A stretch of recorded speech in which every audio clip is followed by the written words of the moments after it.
बिस्मिल्लाहिर्रहमानिर्रहीम। अस्सलामुअलैकुम। मेरा नाम मोहम्मद इदरीस असगर है और मैं आपके अपने YouTube channel learn import export with Mohammad Idrees Asghar के साथ आपके सामने हाजिर हूँ। मेरी आपकी मुलाकात काफ़ी अरसे के बाद हो रही है और मैं इसके लिए माज़रत ख़्वाह हूँ कि एक अरसा आपको वेट करना पड़ा।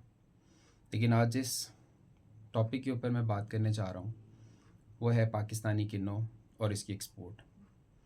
पाकिस्तानी किन्नों दुनिया भर में अपने मुनफरिद जायके और खुशबू की वजह से पहचाना जाता है। हर साल पाकिस्तान से इसकी लाखों टन के हिसाब से एक्सपोर्ट होती है। आप में से बहुत सारे लोग ऐसे हैं जो कि इस फ्रूट को पाकिस्तान से एक्सपोर्ट करके ज़र मुबादला कमाना चाहते हैं। तो आज इस वीडियो के अंदर हम इंशाल्लाह सीखेंगे किस तरह से आप ख़ुद से ये फ़्रूट एक्सपोर्ट कर सकते हैं और पाकिस्तान के उन एक्सपोर्टर्स में शामिल हो सकते हैं जो कि इसकी बरामद के ज़रिए पाकिस्तान की खिदमत भी कर रहे हैं और अपने लिए अच्छा रोज़गार भी कमा रहे हैं। जैसा कि आप जानते हैं कि सर्दी का आगाज़ हो चुका हुआ है और मार्केट्स में, बाज़ारों में और आपको जगह जगह मंडियों के अंदर ये फल नज़र आना शुरू हो गया हुआ है। तो आज ये वीडियो बनाने का मकसद ये है कि आपको बताया जाए स्टेप बाय स्टेप किस तरह से आप ख़ुद से किन्नों पाकिस्तान से एक्सपोर्ट कर सकते हैं, कौन कौन सी मार्केट्स में कर सकते हैं, इसकी क्या कॉस्ट आती है, कितना प्रॉफिट मार्जिन इसमें रखा जा सकता है और इसकी प्रोसेसिंग कैसे होती है। तो ये दिलचस्प वीडियो देखने के लिए मेरी आपसे गुजारिश है कि आप वीडियो को एंड तक देखिएगा, क्योंकि इस वीडियो के आखिरी हिस्से में आपको एक फ़ैक्ट्री का विज़िट भी करवाएंगे जिस फैक्ट्री में किन्नों एक्सपोर्ट क्वालिटी का तैयार होता है और उसकी प्रोसेसिंग और पैकिंग होती है। तो आइए इस वीडियो का आगाज़ करते हैं।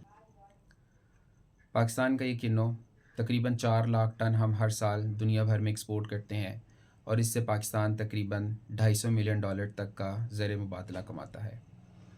अगर मैं इसके पेमेंट के तरीक़ाकार की बात करूं तो पाकिस्तान से किन्नों की बरामद ज़्यादातर एडवांस पेमेंट की शक्ल में होती है, लेकिन इसके अलावा जो तरीक़ाकार अपनाया जाता है वो ओपन अकाउंट है, कैश अगेंस्ट डॉक्यूमेंट है या डीपी साइट है। ये वो पेमेंट के तरीक़ेकार हैं जिनकी मदद से पाकिस्तान से किन्नों की एक्सपोर्ट होती है। इसके अलावा अगर मैं इसकी पैकेजिंग की बात करूं तो ये कार्टन बॉक्सेस के अंदर और कुछ कंट्रीज़ के अंदर ये वुडन क्रेट्स की शक्ल में भी एक्सपोर्ट होता है। ज़्यादातर पैकिंग इसकी 10 किलो, 9 किलो, 13 किलो और बायर की ज़रूरत के मुताबिक इसकी पैकिंग तैयार की जाती है। अब अगर हम बात करें फ़्रूट के साइज़ की तो इसमें भी मुख्तलिफ़ स्टैंडर्ड्स हैं। पाकिस्तान में बड़े साइज़ से लेके दरमियाने और छोटे साइज़ के फ़्रूट्स पैदा होते हैं और मुख्तलिफ़ ममालिक के अंदर मुख्तलिफ़ साइज़ के किन्नों की डिमांड है। जी, तो बात करते हैं पाकिस्तान की टोटल प्रोडक्शन की। पाकिस्तान में मैंडरीन की जो टोटल प्रोडक्शन है वो तकरीबन 200 मिलियन टन से ज़्यादा है, जिसमें से 4 लाख टन से ज़्यादा हम हर साल एक्सपोर्ट करते हैं और इससे हासिल होने वाले फ़ॉरेन एक्सचेंज यानी ज़र मुबादला की जो कीमत है वो तकरीबन $205 मिलियन तक पहुँचती है, जिसको मज़ीद बढ़ाया जा सकता है क्योंकि हम 200 मिलियन टन में से सिर्फ़ 4 लाख टन ही एक्सपोर्ट कर पाते हैं। तो आइए हम बात करते हैं पाकिस्तान की टॉप मार्केट्स कौन कौन सी हैं जहां पर ये फ़्रूट एक्सपोर्ट होता है। पाकिस्तान से किन्नों की सबसे ज़्यादा एक्सपोर्ट अफ़गानिस्तान में होती है, दुबई में होती है, Indonesia, Kazakhstan, Philippines, Sri Lanka, Oman, Saudi Arabia, Iraq, रूस, बांग्लादेश और कतर और इस जैसे कई ममालिक में होती है। पाकिस्तान से एक्सपोर्ट होने वाला ये किन्नों 9 किलो, 10 किलो और 13 किलो की पैकिंग में एक्सपोर्ट होता है। ये पैकिंग ज़्यादातर कार्डबोर्ड बॉक्सेस या वुडन क्रेट्स की शक्ल में की जाती है। इसके अलावा कुछ ममालिक के अंदर प्लास्टिक के बॉक्सेस के अंदर या प्लास्टिक के क्रेट्स के अंदर भी इसकी एक्सपोर्ट होती है।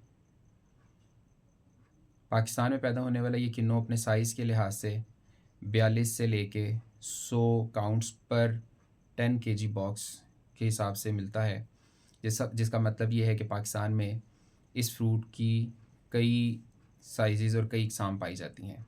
लेकिन सबसे ज़्यादा एक्सपोर्ट होने वाला जो फ्रूट है, जो कि ज़्यादातर गल्फ़ और जीसीसी कंट्रीज़ में एक्सपोर्ट होता है, वहाँ पे तकरीबन 42 से 66 काउंट तक लाई किया जाता है और कुछ कंट्रीज़ के अंदर 72 काउंट पर 10 केजी बॉक्स भी ये फ़्रूट लाई किया जाता है।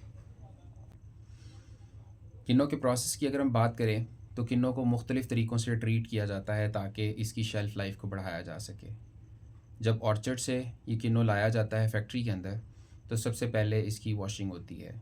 वॉशिंग के बाद इसकी ग्रेडिंग की जाती है और इसको एक फ़ूड ग्रेड वैक्स अप्लाई की जाती है ताकि इसकी शेल्फ़ लाइफ को बढ़ाया जा सके। और इसके बाद इसकी साइज़ के लिहाज से ग्रेडिंग करने के बाद इसको बॉक्सेस के अंदर पैक किया जाता है। इस वीडियो के आखिर में इंशाल्लाह हम लोग एक पूरा प्रोसेस देखेंगे फैक्ट्री के अंदर किस तरह से ये किन्नू प्रोसेस होता है। अगर इसकी एक्सपोर्ट में लॉजिस्टिक्स की बात की जाए तो 10 किलो के बॉक्स एक 40 फीट कंटेनर के अंदर 2400 से 2500 बॉक्स लोड होते हैं अगर ये पैलेटाइज हों, और अगर बगैर पैलेट से इनको लोड किया जाए तो इनकी तादाद तकरीबन 2800 बॉक्सेस तक पहुंच सकती है। इस फ्रूट को एक्सपोर्ट करने के लिए इसको पहले प्री कूल किया जाता है और इसके बाद जो इसकी जो सप्लाई चेन है उसको 4 डिग्री सेंटीग्रेड पे मेंटेन किया जाता है ताकि ये फ्रूट अपनी फ्रेशनेस को बरकरार रख सके और इसकी ताज़गी जो है वो बायर तक पहुंचने तक बरकरार रहे। आइए एक नज़र देखते हैं इसकी प्राइसिंग के ऊपर। जैसा कि आप यहाँ पे देख सकते हैं कि 2025-26 में अगर आप ये कंटेनर एक्सपोर्ट करना चाहते हैं तो दुबई की मार्केट के लिए इसका रेट और इसकी प्राइसिंग कैसे होगी। आजकल जो ताज़ा किन्नू है ये तकरीबन आपको 110 रुपये पर किलो में दस्तयाब है, जबकि इसका कार्टन अगर 10 किलो के कार्टन की बात की जाए तो एक कार्टन आपको तकरीबन 190 रुपये का मिलता है, जिसका मतलब ये है कि पर केजी इसकी कॉस्ट है वो 19 रुपये है।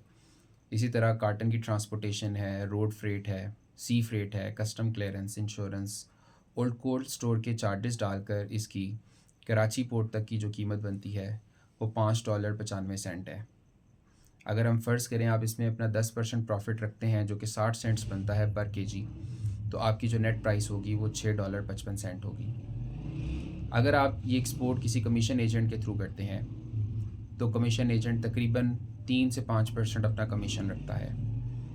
तो इस प्राइस पर 5% कमीशन का मतलब ये है कि 33 सेंट्स आप कमीशन एजेंट को दे रहे हैं। तो जो आप एंड कस्टमर को या आप अपने बायर को जो प्राइस ऑफ़र करते हैं वो तकरीबन $6.87 या तकरीबन $6.90 के करीब है। ये वो प्राइसेस हैं जो कि आज के दिन तक वैलिड हैं, क्योंकि हम लोग ख़ुद भी किन्नों की एक्सपोर्ट कर रहे हैं तो हमारे पास भी तकरीबन ये प्राइस आ रही है। हमने कुछ कंटेनर अपने बायर्स के साथ $7 तक भी लॉक किए हैं। तो ये आप पे डिपेंड करता है कि आप बायर के साथ किस तरह से डील कर रहे हैं, मार्केट में क्या रेट चल रहा है, आपके बाइंग मार्केट में क्या रेट चल रहा है। इसका ताल्लुक डिमांड और सप्लाई के साथ भी है। जैसा कि आप जानते हैं कि पाकिस्तान और अफ़गानिस्तान का बॉर्डर कुछ अरसे से बंद है, जिसकी वजह से हमारी यहाँ से बरामदात और दरामदात मुतासिर हो रही हैं। इसकी वजह से भी मार्केट के अंदर कुछ इसका रेट कम है पिछले साल के निस्बत। इसके अलावा भी कई मौसमी फैक्टर्स भी हैं जिसकी वजह से इस साल इस फ्रूट की प्राइस पिछले साल के निस्बत कदरे कम है। एक्सपोर्ट के लिए ज़रूरी रिक्वायरमेंट्स क्या क्या हैं? तो आप में से बहुत सारे ऐसे लोग हैं जो कि ऑलरेडी एक्सपोर्ट कर रहे हैं, लेकिन जो नए आने वाले एक्सपोर्टर्स हैं उनकी मालूमात के लिए मैं बताता चलूँ कि पाकिस्तान में अगर आप एक ट्रेडर के तौर पे रजिस्टर होना चाह रहे हैं, यानी आप इंपोर्ट एक्सपोर्ट करना चाह रहे हैं, तो कुछ बेसिक रिक्वायरमेंट्स हैं जो कि आपकी पूरी होनी चाहिए। मिसाल के तौर पर आपका बिज़नेस रजिस्टर होना चाहिए, चाहे वो SECP से हो, चाहे वो सोल प्रोप्राइटरशिप है या पार्टनरशिप है। जब आपका बिज़नेस रजिस्टर हो जाता है तो आपको NTN चाहिए होगा बिज़नेस का। बिज़नेस NTN बनाने के बाद आप अपना बैंक अकाउंट ओपन करवाते हैं। बैंक अकाउंट करने के बाद आपको सेल्स टैक्स की रजिस्ट्रेशन चाहिए होती है, और सेल्स टैक्स रजिस्टर होने के बाद आप अपना Pakistan single window ID create कर सकते हैं। PSW कैसे क्रिएट होता है इसके लिए मेरी पूरी एक वीडियो सीरीज़ यूट्यूब पे मौजूद है, वो भी आप देख सकते हैं। PSW के बाद जो अगली रिक्वायरमेंट है वो है आपकी स्टैंडर्ड्स की रिक्वायरमेंट। जिस फैक्ट्री से आप फ्रूट प्रोसेस करवा रहे हैं, अगर आपकी अपनी फैक्ट्री है या आप अपना फ्रूट किसी और फैक्ट्री से प्रोसेस करवा रहे हैं, तो आजकल जो ज़रूरी सर्टिफिकेशंस हैं जिनसे आपकी एक्सपोर्ट और आपके ऑर्डर्स जो हैं वो सिग्निफिकेंटली बढ़ सकते हैं, उनमें से सबसे मकबूल है ग्लोबल गैप सर्टिफिकेशन। तो ग्लोबल गैप सर्टिफिकेशन के साथ आपको ISO, हैसब, GMP और इस तरह के सर्टिफिकेट्स चाहिए होंगे ताकि आपको आपके बायर आपके ऊपर ज़्यादा अच्छे से ट्रस्ट कर सके और आपको अच्छे ऑर्डर्स मिल सकें।